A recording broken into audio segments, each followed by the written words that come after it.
क्या आपने कभी सोचा है जो लोग सच्चाई और धर्म का पालन करते हैं उनके जीवन में ही सबसे ज्यादा दुख क्यों आते हैं? ठीक यही प्रश्न अर्जुन ने श्री कृष्ण से पूछा और जो उत्तर मिला उसने अर्जुन की सोच ही बदल दी।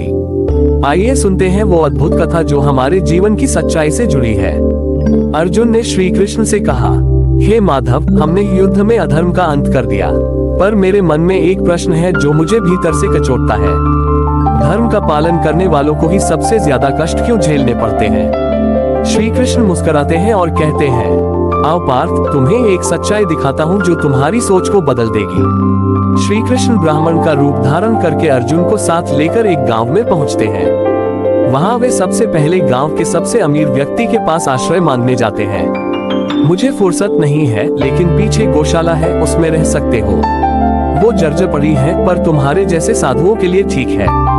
गौशाला टूटी फूटी और गंदी थी, फिर भी श्री कृष्ण और अर्जुन वहीं रुकते हैं। सुबह श्री कृष्ण अर्जुन से कहते हैं, इस व्यक्ति की संपत्ति शीघ्र नष्ट हो जाएगी, चलो आगे बढ़ते हैं। अर्जुन आश्चर्य से पूछते हैं, लेकिन प्रभु, वो तो अमीर है, संपन्न है, कैसे उसका विनाश होगा? मैं जानता हूँ उस गौशाला के नीचे एक प्राचीन खजाना छुपा है।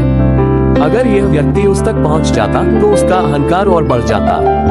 इसलिए मैंने रात में ही दीवारें मजबूत कर दी, जमीन समतल कर दी, ताकि खजाने तक उसका मार्ग सदा के लिए बंद हो जाए। धन केवल योग्यता से नहीं, पात्रता से मिलता है। अगले दिन वे गांव के सबसे गरीब व्यक्ति के पास पहुंचते हैं। वह व्यक्ति हाथ जोड़कर कहता है, प्रभु, मेरे पास बहुत कुछ नहीं है, पर जो भी है वह आपका है। मेरी एकमात्र गाय ही मेरा सहारा है, उसी से दूध निकालता हूँ, उसी से मेरा और मेरे बच्चों का पेट भरता है। श्री कृष्ण और अर्जुन उस गरीब की झोपड़ी में प्रेम पूर्वक रुकते हैं, लेकिन अगली सुबह वो दृश्य देखकर अर्जुन कांप उठता है। उस गरीब की एकमात्र गाय मृत पड़ी होती है।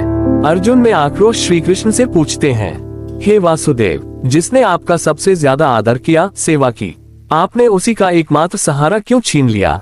श्री कृष्ण शांत भाव में, पार्थ, उसकी गाय का अंत उसके कर्मों का अंतिम बंधन था। अब वह पुनर्तः मुक्त है। इस पीड़ा के बाद उसका जीवन वैराग्य और भक्ति में लगेगा और वह इसी जन्म में मोक्ष प्राप्त करेगा। कई बार हमारे जीवन में जो बुरा प्रतीत होता है वही हमारे कल्याण की ओर पहला कदम होता है, क्योंकि भगवान जो करते हैं वह हमारे सर्वोच्च हित में होता है, चाहे हमें उस समय समझ न आए। अगर यह कथा आपके मन को छू गई तो इसे अपने प्रियजनों के साथ जरूर साझा करें, लाइक करें, कमेंट करें और ऐसी और दिव्य कहानियों के लिए चैनल को सब्सक्राइब जरूर करें।